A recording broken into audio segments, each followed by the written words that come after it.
Double reservation वाली चुनौती दी गई है, इसमें आरक्षित पूरे आरक्षित वर्ग को लपेट दिया गया है। ठीक है, इवन उनको भी लपेटा गया है जो नौकरी कर रहे हैं। ठीक है, तो जो नौकरी कर रहे हैं उनको भी कहा गया है दो दो जगह लाभ लेकर के ऊपर चले गए हैं, इनको नीचे लाओ। मतलब जो पहले से ओवरलैप्ड कैंडिडेट हैं उनको भी नीचे लाने की बात की गई है। 6800 तो बहुत छोटी बात है, हालांकि 6800 में भी एक चूहे को जो है पार्टी बनाया गया है।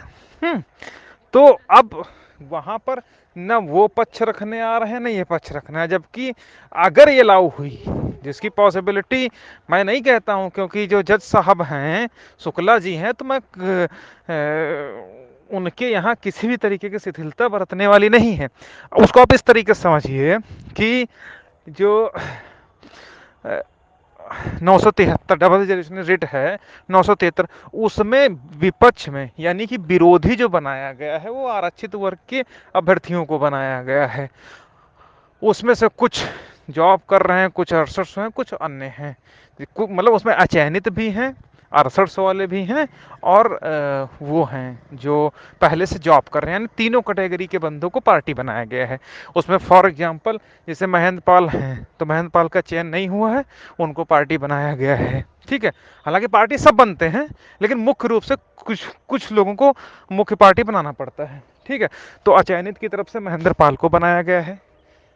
6800 की तरफ से जो है वो चूहे को बनाया गया है। ठीक है, और बाकी दो तीन कैंडिडेट ऐसे हैं जो जॉब कर रहे हैं, उनको बनाया गया है। ठीक है, तो इन सबको बनाया गया है, और इन सबको बनाने के बाद भी आज तक उसमें कोई भी अपना पक्ष रखने नहीं आया है। अब सोचिए, हाईवे होगा, ब्रेकर होगा तभी ना गाड़ी रुकेगी, अदरवाइज रुकेगी ही नहीं। कुछ हाल इस रीट का वैसा ही है भाई, जिसमें सरकार को पार्टी बनाया तो सरकार क्या करेगी वो तो आप जानते ही हैं। और कोर्ट तथ्यों को देखती है, जब उस वो अमरनाथ त्रिपाठी, असित चतुर्वेदी और वो लोग अपनी बहस शुरू करेंगे, तो जब उनका विरोध करने लायक ही कोई नहीं होगा, तो भाई वो जो बोलेंगे वो सच मान लिया जाएगा। ठीक है, क्योंकि वो अपने हिसाब से चीज़ों को मैनिपुलेट करके, तथ्यों को तोड़ मरोड़ करके प्रस्तुत करके अपना काम निकाल ले जाएंगे। ठीक है, तो इसलिए हमको उस रिट में हर हाल में पार्टी बनना है, क्योंकि अगर अचयनितों को उसने पार्टी न बनाया होता तो हम न बनते। हमें फिर चाहे मरते खपते, उससे हमको नहीं मतलब था, लेकिन चूंकि उसने तीनों कैटेगरी के लोगों को बनाया है, तो भैया हम अपनी बात कहेंगे। और इसलिए कहेंगे क्योंकि उसमें कई ऑर्डर्स वो लोग हैं जो उसमें तो ये भी बता रहे हैं कि जिसने एज रिलैक्सेशन लिया है उसको भी बाहर करो। ये नमस्कार नमस्कार। तो इन सब लोगों को बाहर करने के लिए कहा है। बाकी एटीआर या टीटी तो बहुत बड़ी बात है। ठीक है, तो इसलिए उसमें हम लोग पार्टी बन रहे हैं।